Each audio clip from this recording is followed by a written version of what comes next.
Hi, Danica. Hi, Dr. Raymond. How are you? So nice to see you. So nice to see you. Excited to see your brain? I don't know how excited I am for you to truly see me, but I am. I love this stuff. I'm just, knowledge is power. And no matter what it looks like, I know that it only gets better from here. So let's see what damage I've done. Well, and that's what I tell people. No matter what we see is good news. You raced professionally how long? Professionally, I raced for 27 years, but I guess I started getting paid when I was 19, but let's skip that. I started racing Indy cars when I was 23, and I retired at 36 or 7. Wow, that's a long Yeah, so a good 15 years at the professional level where I was going 200 miles an hour. In recent years, there's been some health stuff. Originally, when I went to my OB and had blood work done, that's where I started, and my thyroid was low. I thought, oh, this will be so easy. Just give me this magic pill and everything will be fine, and it was merely scratching the surface. What ended up coming through was severe heavy metal toxicity, especially mercury, and a array of different things, dysbiosis, leaky gut, and other things. And health is just so interesting because it's such a jigsaw puzzle, and one thing leads to the next, and everything is connected, maybe not necessarily directly, but indirectly, and so it's such a balancing act. And so I know that it's about getting to what the root is, right? I'm sure you live this, right? Root cause, and that's why you work on the brain so much, because there's so much work to be done there, but finding a pathway to solving the other things. And one of the big things that I eliminated from the equation, because nothing I was doing was working. Like I would try, whether it be thyroid medicine or gut protocols, or just anything from peptides to fasting to NAD, loading doses of NAD, anything that I tried. It was like, how do you feel? And I'm like, I feel the same, I look the same. And then I eliminated breast implants from the equation. I had them for 7.5 years, and I found immediate relief with that. But then healing's not linear. And so it feels like you're feeling really good, and then you kind of regress, and then you feel better than where you were before at your best, and then you go way back again. And then it just seems like a bit of a yo-yo process. And so I'm working pretty hard on, healing my body from being hard on it with my job, exposure to heavy metals, whether it's through the implants or through the job that I had, because I have more than mercury. I have lead and cesium and barium and thallium, and there's like 5 metals that are above the threshold. And I don't mean above the threshold in the green, I mean in the red. The breast implant issue doesn't get enough attention, because I think if it got more attention, there would be fewer of them placed. Because body image is such an issue for young women. Like 93% of young girls don't like their bodies. And with social media, it's only gotten worse. But breast implant illness is a real thing. Oh, and high five. Thank you for saying that. Not very many doctors do. No, and there's actually a SPECT study done on people who have breast implants showing lower blood flow to their brain. So there's a level of toxicity. And I'm friends with Yolanda Hadid, who wrote a book called Yolanda. Believe Me. Oh. And she writes about Lyme and mold and heavy metals. Yeah. But the one thing that really made the biggest difference was getting her breast implants out. Yeah.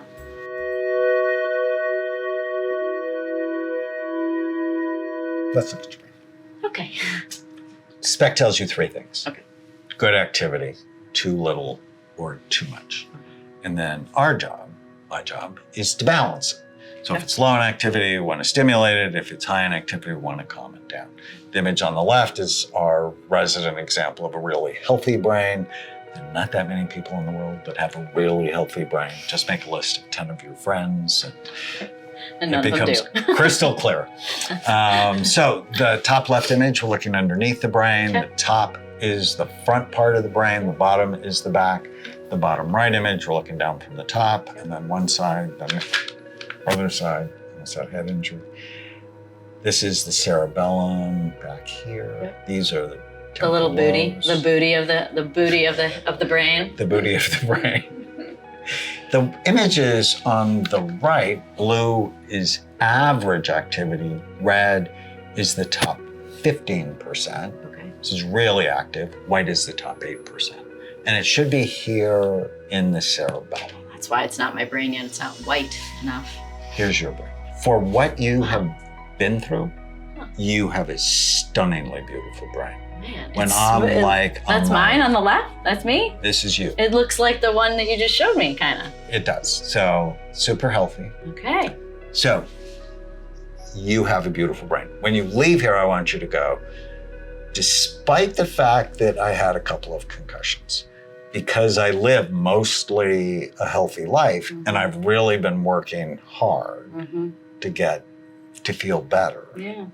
Your brain looks Would- really good. Now, it can be better. How would you know, based on looking at my brain, if I have damage from a concussion? So you can see right here, Uh-huh. Okay. that's a A concussion. dent. It's like a, Yeah. is it an imbalance and perhaps? then you or can a, see here, if we go back to our healthy guy, see how full that is? Okay. Okay. And if we go here, Okay.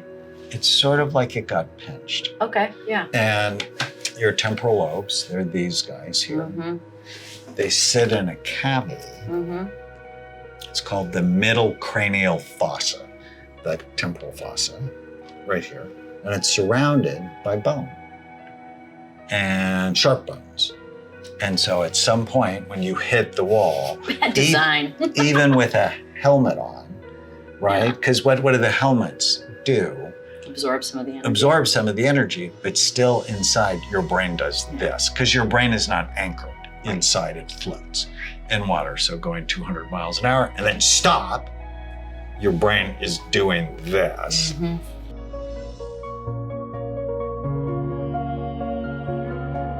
So I think of people in these four big circles. Okay.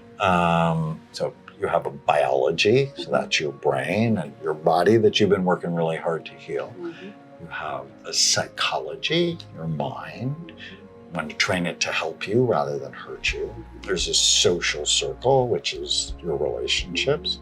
And there's a spiritual circle, which is, so what does all this mean? What is your deepest sense of meaning and purpose? And I think understanding anybody, you have to understand them in these four circles. And getting them well, getting them, so for you, it's helping you be optimal, right? It's all four circles. So what are the biological things you can do? What are the psychological things? So we call it killing the ants. That's where EMDR is, to reprocess developmental traumas. And I think anybody that's had a big, successful career, it's a lot of little traumas along the way with it, right? Yeah. In 1986, I wrote this cool book called The Sabotage Factor, all the ways we mess ourselves up from getting what we want. And I created an exercise called the one-page miracle. On one piece of paper, write down what you want. Relationships, work, money, physical, emotional, spiritual health. What do you want? And so I did that. And then I've taught all of my patients since then, I want you to do the one-page miracle. Because I believe, even though I have worked really hard for a very long time, I'm thinking about those four circles all the time, so I don't get burned out. And in 40 years, I haven't been burned out, because it's like balance, right? So if work is hard, then my relationships are okay, or my health is okay. But I'm always working on one all of four those. circles all the time, just so you have balance. Yeah. Have a target.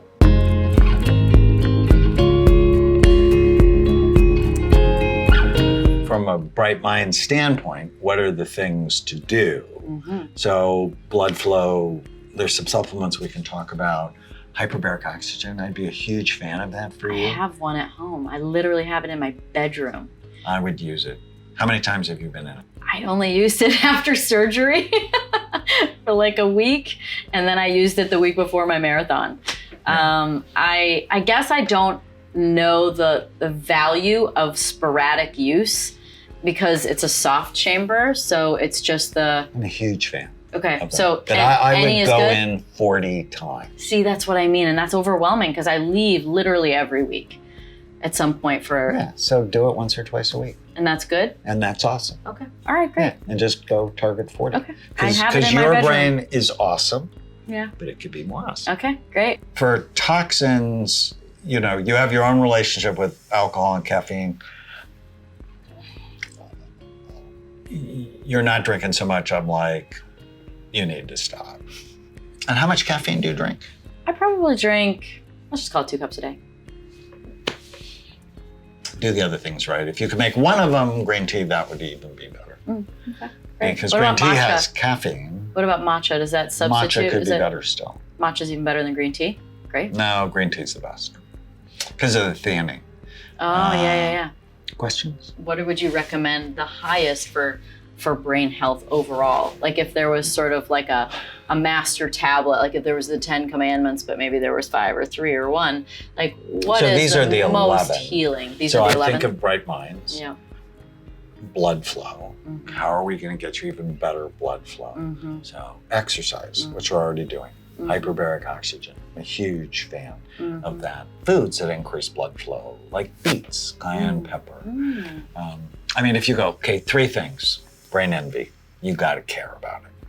You have a beautiful brain and it can be better. So I want you every day. Is this good for my brain or bad for it? Is it good for my brain? Is this going to get me a better brain or not a better brain? Right? I mean, like I'm totally vain. I want a better brain. Mhm. Yeah, well. So what's hey, next for you? I do speaking engagements. I have a podcast. I love my podcast. It's just my secret indulgence that I get to do things like, hey, let's interview Dr. Amen. And then you say yes. And I'm like, wow, cool. Oh, a brain scan? Sure. No, really, I am grateful for that. I wasn't expecting that at all. So this has been a really cool way to get to know you better and get to know your work better and be able to be a part of the message. Like I feel like at my core, what I really feel like I want to do and what I'm here to do is to help wake people up in many different ways, but just wake people up to their power and potential.